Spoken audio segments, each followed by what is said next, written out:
Assalamualaikum warahmatullahi wabarakatuh. Perkenalkan, nama saya Tala Lasapata dari Fakultas Tarbiyah Prodi Pendidikan Fisika Universitas UIN Sunan Gunung Jati, Bandung. Sebelumnya, mohon izin kepada yang terhormat Bapak Haji Yudi Irfan Daniel, SOSI, MAG, selaku dosen pengampu mata kuliah ilmu fikih. Saya dari perwakilan kelompok 3 diberikan amanah untuk menyampaikan presentasi yang berjudul Hukum Islam.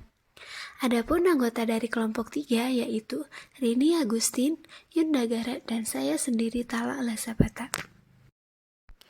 Untuk pembahasan yang pertama, saya akan menjelaskan mengenai definisi hukum Islam.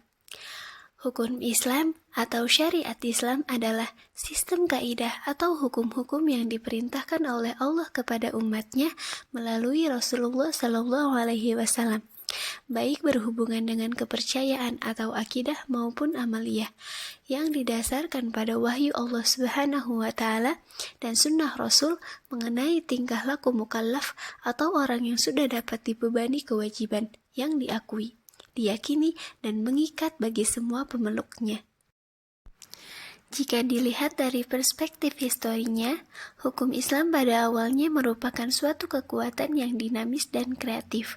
Hal ini dapat dilihat dari munculnya sebuah mazhab hukum yang responsif terhadap tantangan historinya masing-masing dan memiliki corak sendiri-sendiri, sesuai dengan latar sosiokultural dan politis di mana mazhab hukum itu mengambil tempat untuk tumbuh dan berkembang. Adapun tujuan hukum Islam adalah kemaslahatan hidup manusia, baik rohani maupun jasmani, individual dan sosial. Kemaslahatan itu tidak hanya untuk kehidupan di dunia saja, tetapi juga untuk kehidupan yang kelak di akhirat nanti. Abu Ishaq Al-Shatibi merumuskan 5 tujuan hukum Islam. Kelima tujuan hukum Islam tersebut di dalam kepustakaan disebut Al-Maqasid Al-Khamsah, yaitu ad-din yang artinya agama, an-nafs yang artinya jiwa, an-nasl artinya keturunan, al-mal yang artinya harta, dan al-aql yang artinya akal.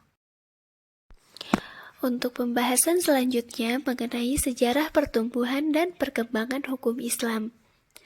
Para penulis sejarah hukum Islam membagi tahap-tahap pertumbuhan dan perkembangan hukum Islam.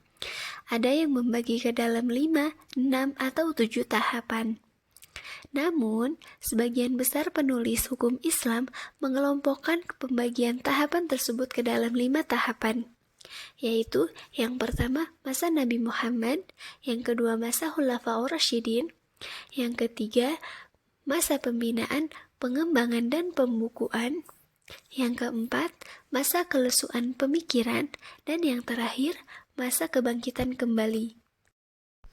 Di sini saya akan sedikit menguraikan mengenai 5 tahapan pertumbuhan dan perkembangan hukum Islam tersebut.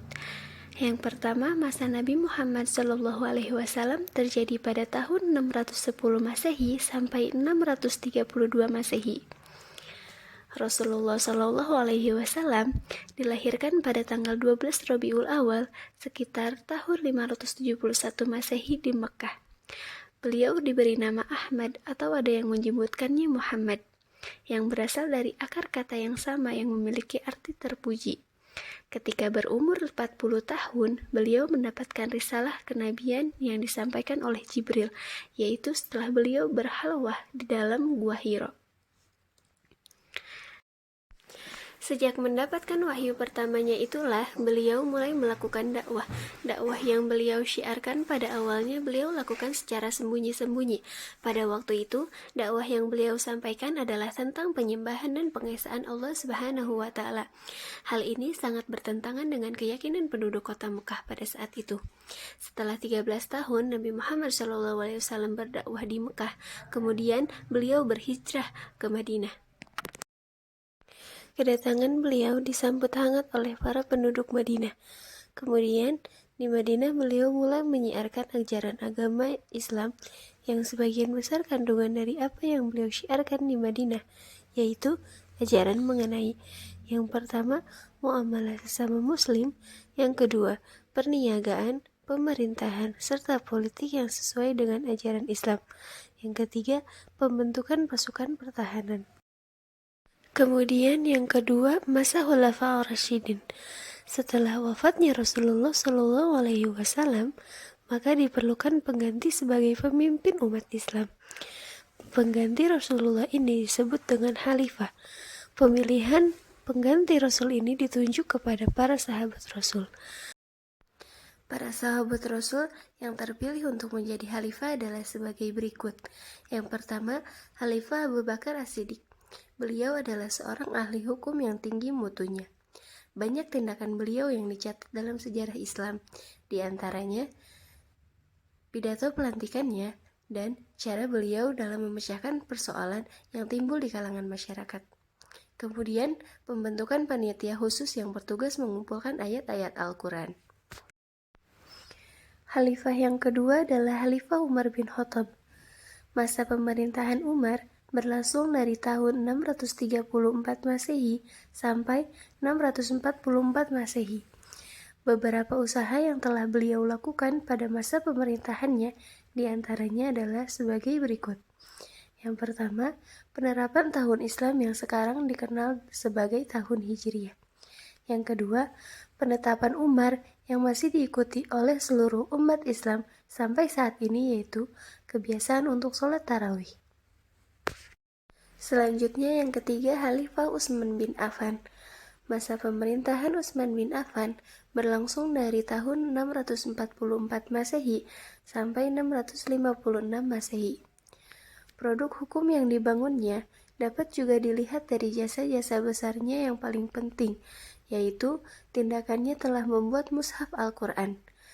Penulisan mushaf Al-Quran dilakukannya karena pada masa pemerintahannya, wilayah Islam telah sangat luas dan dialami oleh berbagai suku dengan bahasa dan dialek yang berbeda. Yang terakhir adalah masa Khalifah Ali bin Abi Thalib.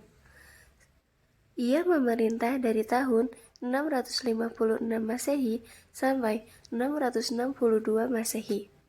Ali tidak dapat berbuat banyak dalam mengembangkan ajaran Islam karena keadaan negara tidak stabil. Di sana timbul bibit-bibit perpecahan yang serius dalam tubuh umat Islam yang bermuara pada perang persaudaraan, yang kemudian menimbulkan kelompok-kelompok. Di antaranya dua kelompok besar, yakni kelompok Ahlus Sunnah wal Jamaah, yaitu kelompok atau jamaah umat Islam yang berpegang teguh pada sunnah Nabi Muhammad SAW, dan Syiah, yaitu pengikut Ali bin Abi Thalib. Untuk pembahasan selanjutnya mengenai masa pembinaan, pengembangan, dan pembukuan. Periode ini berlangsung pembinaan hukum Islam dilakukan pada masa pemerintahan Khalifah Umayyah pada tahun 662 sampai 750 Masehi dan Khalifah Abbasiyah pada tahun 750 sampai 1258 Masehi. Di masa ini lahirlah para ahli hukum Islam yang menemukan dan merumuskan garis-garis hukum fikih Islam, dan muncul berbagai teori hukum Islam yang masih digunakan sampai sekarang. Adapun faktor-faktor yang mendorong daripada itu adalah yang pertama, wilayah Islam sudah sangat luas, dari Hindia, Tiongkok, sampai ke Spanyol. Maka tinggal berbagai suku bangsa dengan adat istiadat. Oleh karena itu, diperlukan pedoman hukum yang jelas yang dapat mengatur tingkah laku mereka dalam berbagai bidang. Yang kedua, telah ada karya-karya tulis tentang hukum yang dapat digunakan sebagai landasan untuk membangun serta mengembangkan fikih Islam. Yang ketiga, telah tersedia para ahli hukum yang mampu berijtihad untuk memecahkan berbagai masalah hukum dalam masyarakat. Kemudian muncullah para mujtahid yang pendapatnya diikuti oleh umat Islam di berbagai belahan dunia. Mereka itu diantaranya yang pertama, Imam Abu Hanifah pada tahun 700 sampai 767 Masehi. Sumber syariat beliau adalah Al-Quran dan As-Sunnah. Akan tetapi, ia tidak mudah menerima hadiah yang diterimanya. Yang kedua, Imam Malik bin Anas. Pada tahun 713 sampai 795 Masehi, beliau menempatkan Al-Quran sebagai sumber hukum pertama, kemudian Al-Hadis yang sebisa mungkin mutawatir atau masyhur. Yang ketiga, Muhammad Idris Asy-Syafi'i pada tahun 767 sampai 820 Masehi. Ia berpendapat bahwa qiyas merupakan metode yang dapat untuk menjawab masalah yang tidak mansyush. Menurut Imam Syafi'i, tata urutan sumber hukum Islam adalah Al-Quran dan Sunnah. Kemudian, bila tidak ada dalam Al-Quran dan As-Sunnah, ia berpindah ke ijma. Yang keempat adalah Ahmad bin Hambal pada tahun 781 Masehi sampai 855 Masehi. Menurut beliau, sumber hukum yang pertama adalah An-Nusus, yaitu Al-Quran dan hadis yang marfu'. Apabila persoalan hukum sudah didapat dalam nas-nas tersebut, ia tidak beranjak ke sumber lain, tidak pula menggunakan metode ijtihad. Pembahasan selanjutnya mengenai masa keleluasaan pemikiran.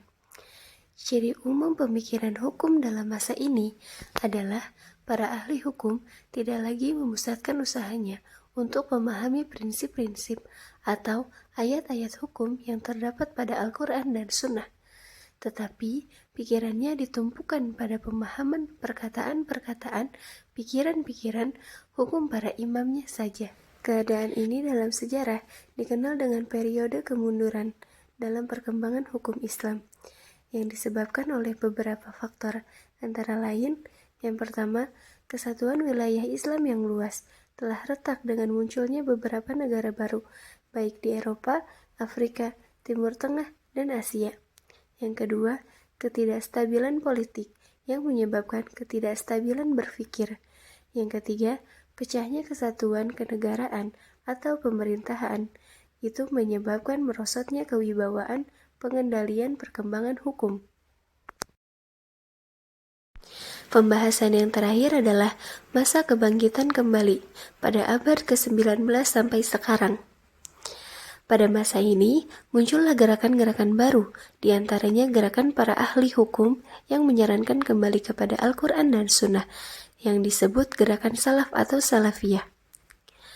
Pada abad ke-14 telah timbul seorang mujtahid besar yang bernama Ibnu Taimiyah dan muridnya Ibnu Qayyim Az-Zauziyah. Dilanjutkan pada abad ke-17 oleh Muhammad Ibnu Abdul Wahhab yang terkenal dengan gerakan Wahabi yang mempunyai pengaruh besar pada gerakan Padri di Minangkabau. Usaha ini dilanjutkan kemudian oleh Jamaluddin Al-Afghani di lapangan politik. Ia menilai kemunduran umat Islam disebabkan antara lain karena penjajahan Barat. Karena itu, agar umat Islam dapat maju kembali, untuk itu ia mengalang persatuan seluruh umat Islam yang terkenal dengan nama Pan-Islamisme. Kemudian dilanjutkan oleh muridnya yang bernama Muhammad Rashid Ridho yang mempengaruhi pemikiran umat Islam di seluruh dunia. Di Indonesia, pikiran-pikiran Abduh diikuti antara lain oleh gerakan sosial dan pendidikan Muhammadiyah yang didirikan oleh Kiai Haji Ahmad Dahlan di Yogyakarta tahun 1912. Setelah selesai membahas mengenai sejarah sumber hukum Islam, kemudian kita akan membahas sumber-sumber hukum Islam. Yang pertama, Al-Quran. Kata Al-Quran dalam bahasa Arab berasal dari kata qara'a, yang artinya membaca. Istilah Al-Quran adalah kalamullah yang diturunkan kepada Nabi Muhammad SAW, tertulis dalam mushaf berbahasa Arab yang sampai kepada kita dengan jalan mutawatir bila membacanya mengandung nilai ibadah, dimulai dengan surat Al-Fatihah dan diakhiri dengan surat An-Nas. Adapun hukum-hukum yang terkandung dalam Al-Quran meliputi yang pertama, hukum-hukum i'tiqadiyah, yaitu hukum yang berhubungan dengan keimanan Allah Subhanahu wa Ta'ala kepada malaikat, kepada kitab-kitab, para rasul Allah, dan hari kiamat. Yang kedua, hukum-hukum khuluqiyah, yaitu hukum yang berhubungan dengan akhlak. Yang ketiga, hukum-hukum amaliyah, yaitu hukum yang berhubungan dengan perbuatan manusia. Yang kedua, as-sunnah. Sunnah secara bahasa berarti cara yang dibiasakan. Secara istilah, sunnah adalah semua yang bersumber dari Nabi Muhammad SAW selain Al-Quran, baik berupa perkataan, perbuatan, atau persetujuan. Adapun hubungan as-sunnah dengan Al-Quran dilihat dari sisi materi hukum yang terkandung di dalamnya, yaitu yang pertama mu'akkid, yaitu menguatkan hukum suatu peristiwa yang telah ditetapkan Al-Quran, dikuatkan dan dipertegas oleh as-sunnah. Yang kedua bayan, yaitu as-sunnah menjelaskan terhadap ayat-ayat Al-Quran yang belum jelas. Adapun yang ketiga adalah ijtima'.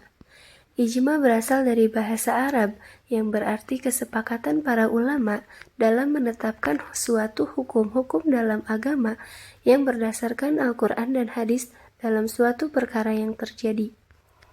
Adapun macam-macam ijma, yaitu ijma qauli, yang berarti suatu ijma di mana para ulama mengeluarkan pendapatnya dengan lisan ataupun tulisan yang menerangkan persetujuannya atas pendapat mujtahid lain di masanya. Kemudian ijma sukuti, yaitu suatu ijma di mana para ulama diam, tidak mengatakan pendapatnya, diam di sini dianggap menyetujui. Yang keempat adalah qiyas. Qiyas merupakan perluasan dari hukum yang ada. Qiyas merupakan wadah bagi akal dalam sebagai peran dalam pengambilan hukum. Qiyas ini pada mulanya merupakan ikatan dan batasan terhadap penggunaan ra'yu yang telah marak hingga zaman Syafi'i, dengan tujuan menyandarkan hukum kepada Al-Quran maupun Sunnah, maka qiyas ini pun diatur dalam sistem metode pengambilan hukum. Qiyas ini baru bisa menjadi sumber hukum bila yang dimaksud adalah hasil deduksi dari qiyas tersebut. Akan tetapi, itu tidak mungkin. Seorang mujtahid tidak bisa mengambil hukum baru dari hasil deduksi qiyas. Ia harus berqiyas kembali dari Al-Quran atau Sunnah. Sekian pemaparan materi yang telah saya sampaikan. Adapun kemudian, saya akan membacakan kesimpulan. Kesimpulannya adalah, sumber hukum Islam ialah segala sesuatu yang dijadikan pedoman atau yang menjadi sumber syariat Islam, yaitu Al-Quran dan hadis. Sebagian besar pendapat ulama fikih sepakat bahwa pada prinsipnya sumber utama hukum Islam adalah Al-Quran dan hadis. Di samping itu, terdapat beberapa bidang kajian yang erat berkaitan dengan sumber hukum Islam, yaitu ijma' dan qiyas. Alhamdulillahirrabbilalamin, kegiatan presentasi yang bertemakan hukum Islam telah selesai. Semoga apa yang kita pelajari hari ini bisa bermanfaat, khususnya bagi kita dan umumnya untuk masyarakat. Amin ya rabbal alamin. Kurang lebihnya mohon maaf. Wallahul muwaffiq ila aqwamit thoriq. Wassalamualaikum warahmatullahi